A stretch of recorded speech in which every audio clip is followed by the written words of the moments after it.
Haleluya, senang sekali dapat berjumpa lagi dengan saudara semuanya. Doa saya setiap saudara mengalami keadaan yang baik dan sehat dalam segala sesuatu. Oh ya, sejak semula Tuhan merancang kehidupan ini sungguh amat baik. Jadi apapun situasi, kondisi, sesulit, seburuk apapun yang sedang Anda alami saat ini, saya mau beritahu, Dia tetap Tuhan yang sungguh amat baik. Mari kita berikan aplaus buat Tuhan kita. Yes, dahsyat. Baik, saudaraku yang kasih, selalu ada musim dan masa dalam kehidupan ini, betul ya? Saya ajak saudara kita baca bersama dalam Pengkhotbah pasalnya yang ketiga, ayatnya yang pertama. Oke, Pengkhotbah 3 ayatnya yang pertama. Untuk segala sesuatu ada masanya. Untuk apapun di bawah langit ada waktunya. Dalam bahasa Inggris teksnya seperti ini. To everything there is a season, musim, and a time for every matter or purpose under heaven. Atau ada waktu, ada masa untuk segala sesuatu, untuk tujuannya masing-masing. Oke. Baik, sebelum saya lanjutkan, saya ajak saudara kita nyanyikan lagu ini lagi, Bersamamu Bapa. Engkau ada bersamaku di tiap musim hidupku. Amen. Tak pernah kau biarkan ku sendiri.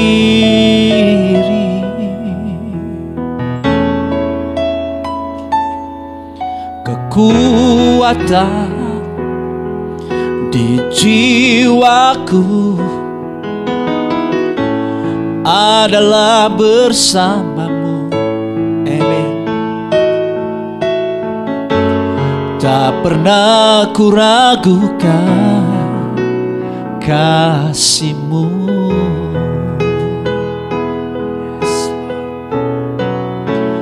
Bersamamu Bapa, ku lewati semua perkenanan-Mu yang teguhkan hatiku. Engkau yang bertindak, memberi pertolongan.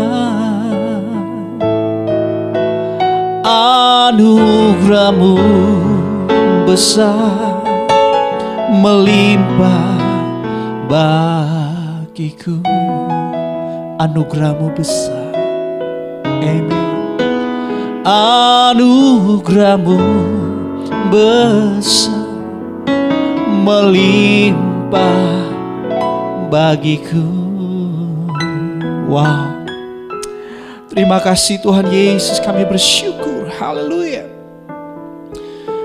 Saudaraku yang kekasih, selalu ada musim dan masa dalam kehidupan kita. Di negara-negara subtropis biasanya ada 4 musim. Ada musim panas, kemudian ada musim gugur, kemudian ada musim dingin, dan diikuti oleh musim semi. Nah, setiap orang berbeda-beda kesannya terhadap setiap musim. Ada yang tidak suka dengan musim panas, ada yang suka dengan musim dingin, tetapi ada yang tidak suka dengan musim dingin. Ya, ada yang sangat tersiksa saat musim panas, tapi ada yang menikmati saat musim dingin. Dan musim yang sangat nyaman sekali, yang sangat baik sekali di sepanjang tahun itu biasanya adalah musim semi. Musim yang udaranya sangat pas sekali buat kebanyakan orang. Di musim ini ada tumbuh banyak bunga-bungaan. Ya, oke. Saudaraku yang dikasihi oleh Tuhan, selalu ada musim dalam kehidupan ini. Penting sekali untuk kita memahami hal ini. Sebab dengan mengerti, memahami bahwa selalu ada musim dalam kehidupan ini, maka saudaraku yang kekasih, tentu ada sesuatu yang perlu kita persiapkan. Iya kan? Mental kita itu paling penting ya saudaraku yang kasih. Ya, keuangan kita. Misalnya kalau kita bicara akan ada masa pensiun.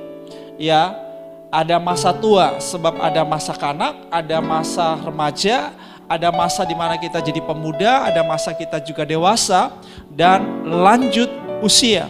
Ya, dengan memahami setiap musim dan masa, maka kita perlu ada persiapan, perlu ada rencana.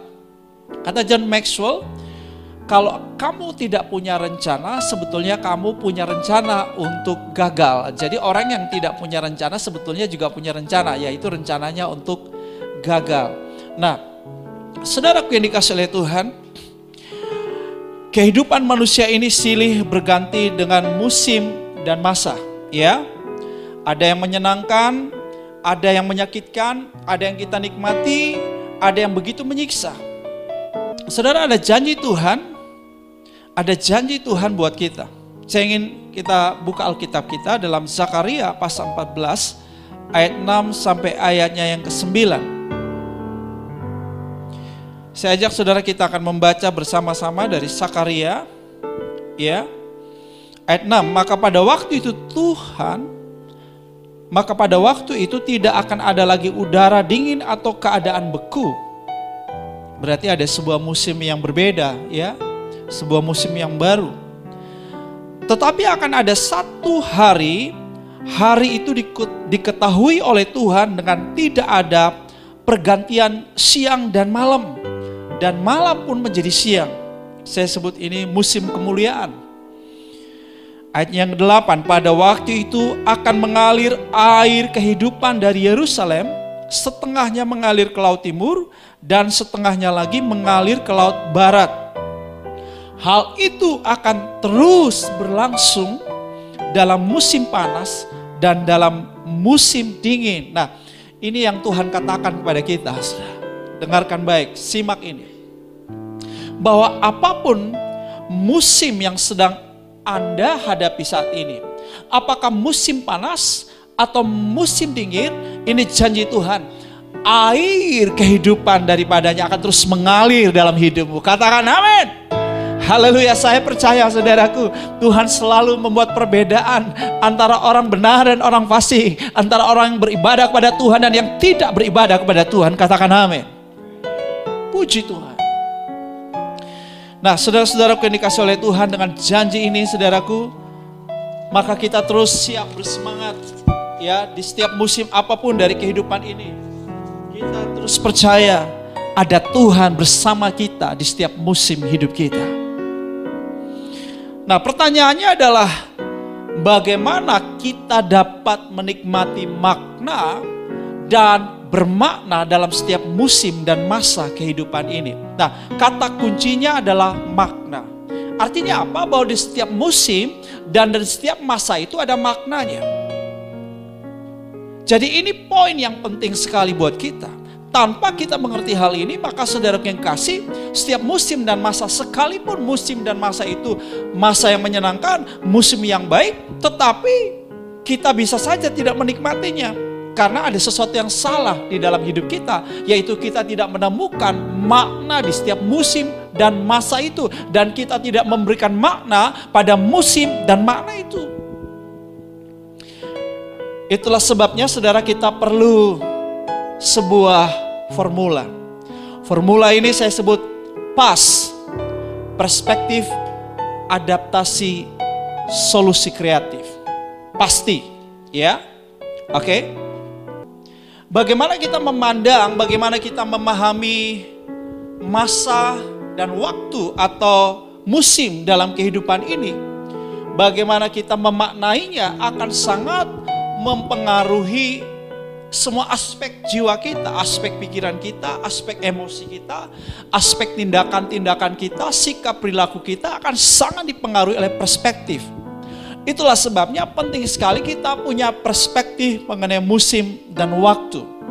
Bahwa kehidupan ini, saudaraku, selalu ditandai dengan perubahan. Perubahan terjadi oleh karena ada musim dan ada masa. Ketika ada sebuah musim, ada sebuah masa, maka ada perubahan di situ. Dengan kita punya perspektif ini, maka kita selalu tersedia untuk beradaptasi dengan setiap perubahan yang terjadi. Ya, dan kenapa kita perlu adaptasi? Karena di setiap, saudara, musim dan masa selalu ada masalah. Nah, karena ada masalah maka diperlukan cara gimana mengatasi masalah, diperlukan solusi, diperlukan jalan keluar bagaimana mengatasi masalah itu. Saudara-saudara yang dikasihi oleh Tuhan, selalu ada musim yang berbeda dalam kehidupan ini. Ya, dan kita tidak bisa mengubah musim itu.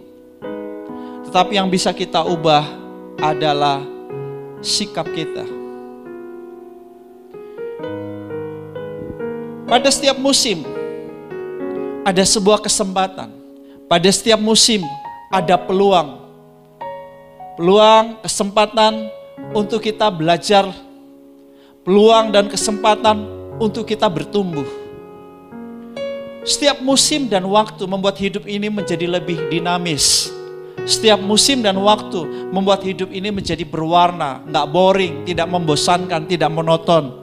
Ada sesuatu yang kreatif di situ. Di dalam setiap musim dan masa akan ada kreativitas baru muncul. Kenapa?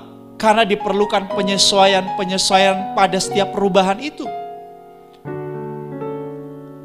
Saudaraku yang kekasih, yang perlu juga kita pahami dari setiap musim dan masa, yaitu bahwa tidak ada satu musim yang permanen atau musim yang long lasting. Misalnya sepanjang tahun hanya musim hujan, dari Januari ketemu Januari musim hujan. Enggak. Setelah musim hujan bakal ketemu musim kemarau, musim panas. Daerah tropis seperti Indonesia ada dua musim ya. Musim kemarau atau panas dan musim hujan. Jadi ketika ada musim panas ya, maka musim panas akan kemudian diganti dengan musim hujan. Ya, kecuali ada satu anomali cuaca tertentu, tapi sudah menjadi hal yang sebuah pola bahwa ada pergantian musim dalam kehidupan ini. Nah, itu berarti saudaraku yang kasih, kalau saat ini engkau sedang menghadapi sebuah keadaan yang tidak menyenangkan, sebuah musim kegelapan dalam hidupmu, sebuah musim yang penuh dengan penderitaan dalam hidupmu. Atau let's say seperti yang sedang terjadi saat ini, kita sedang mengalami musim daripada wabah COVID-19 ini. Ya, percayalah, sebagaimana setiap musim itu ada akhirnya, maka musim ini pun juga akan ada akhirnya. Sebentar lagi COVID ini akan berlalu, katakan amin. Ya, dan kita akan memasuki musim yang berikutnya. Ya kan? Kita akan memasuki musim yang berikutnya. Nah, kita perlu memiliki perspektif ini, sebab dengan kita memiliki perspektif ini, maka saudara-saudara kita terus siap. Ya, kita juga terus sigap, karena semua keadaan bisa berubah. Ya, banyak hal bisa terjadi di luar kontrol kita. Harus diakui bahwa tidak mudah memahami musim dan masa, apalagi musim dan masa yang gelap. Ya, harus diakui bahwa sangat tidak mudah untuk kita ini memahami, menerima dan menikmati musim-musim yang sangat menyakitkan dan menyiksa dalam kehidupan ini. Ya. Untuk itu diperlukan kemampuan untuk beradaptasi. Kemampuan beradaptasi ini adalah sebuah sikap, penting sekali sikap. Tanpa kemampuan ini, saudara-saudara, maka kita akan menjadi orang yang paling menderita pada setiap perubahan musim dan masa dalam hidup ini. Sekalipun, seperti yang tadi saya bilang sebelumnya, bahwa sekalipun musim itu sebetulnya musim yang baik, musim yang menyenangkan. Tetapi orang yang memiliki sikap yang negatif, hal yang baik pun dilihatnya buruk, saudaraku. Bayangkan kalau hal itu buruk, lebih buruk lagi tentunya, ya kan? Nah, jadi saudara-saudara perlu kemampuan beradaptasi. Sebagai contoh, ketika ada musim dingin, musim salju, maka saudaraku, saudara nggak bisa pakai baju kaos oblong begitu saja, saudara. Saudara harus sesuaikan, saudara harus pakai pakaian dingin, ya, jaket yang tebal. Ya, akhir tahun yang lalu saya ada di Belanda dan pas musim dingin saya harus bawa pakaian dingin, ya, yang cocok dengan musim dingin. Saya nggak bisa pakai baju singlet semua atau baju kaos oblong semuanya keluar jalan sambil pakai baju kaos oblong, nggak bisa begitu, saudara. Kenapa? Karena udara di luar sangat dingin. Saya perlu pakai pakaian yang bisa membuat saya beradaptasi dengan kondisi dingin. Nah, ini butuh hikmat, ini butuh pengetahuan, ini butuh skill. Itulah sebabnya saudara, kita perlu terus tambahkan pengetahuan-pengetahuan yang diperlukan, skill-skill yang diperlukan, ya, hikmat yang diperlukan, karena pada setiap musim dan masa itu memerlukan pengetahuan, memerlukan skill, memerlukan hikmat yang berbeda. Ya, itulah sebabnya never stop learning. Jangan pernah berhenti belajar, jangan pernah berhenti berlatih. Terus upgrade knowledge, upgrade skill, tambahkan hikmat, karena ini sangat diperlukan pada setiap perubahan musim masa dalam hidupmu. Haleluya. Oke, saudara-saudara yang dikasihi oleh Tuhan, kita tidak bisa mengontrol musim dan masa. Ya, itu di luar kontrol kita. Tetapi yang bisa kita kontrol adalah cara kita bereaksi atau sikap kita, respon kita. Ini yang ada dalam kontrol kita. Saudaraku, di balik setiap masa dan musim yang paling menyakitkan sekalipun, sebetulnya ketika kita punya sikap yang positif, ketika kita, saudaraku yang kasih, punya perspektif yang benar dan kita mampu beradaptasi dan memanfaatkan setiap musim dan masa yang paling menyakitkan itu untuk terus berlatih, belajar, dan bertumbuh, maka saudaraku yang kasih, sebetulnya di balik semua hal yang menyakitkan itu justru akan muncul karya-karya besar. Akan muncul peradaban yang luar biasa. Akan ada kreativitas yang luar biasa. Kita bisa lihat ini pada sejarah daripada bangsa Yahudi. Sejarah mencatat bahwa bangsa Yahudi adalah bangsa yang paling mengalami penganiayaan yang paling luar biasa. Ya, mereka selalu mengalami beberapa upaya pemusnahan. Dimulai dari zaman purba bahkan. Ya, kita bisa bisa membacanya di dalam kitab Perjanjian Lama di kerajaan Babilonia.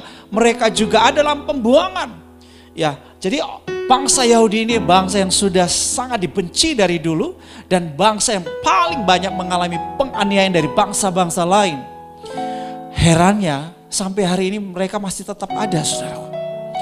Dan di abad 20 sejarah mencatat peristiwa yang lebih menyakitkan lagi yang dialami, saudaraku. Di tengah mereka lagi mengalami kemajuan karena orang Yahudi sangat maju secara ekonomi, saudaraku, di Eropa pada waktu itu, dan menimbulkan keiri hatian, kecemburuan yang luar biasa sekali daripada orang-orang Jerman khususnya, saudaraku. Muncullah Hitler, saudaraku, ya, yang mempropaganda kepada bangsa Jerman, ya, bahwa mereka adalah suku bangsa Arya yang paling hebat di dunia ini, saudara, yang paling unggul di dunia ini, dan mereka nggak boleh dikalahkan oleh orang Yahudi yang kelihatannya memang menguasai secara ekonomi pada waktu itu.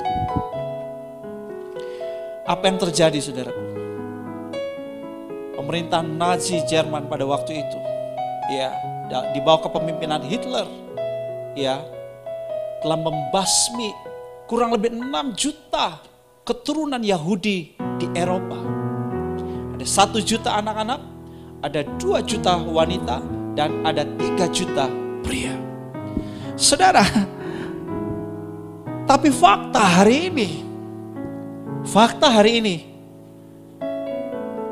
semua talent dunia di bidang teknologi, itu munculnya dari mereka.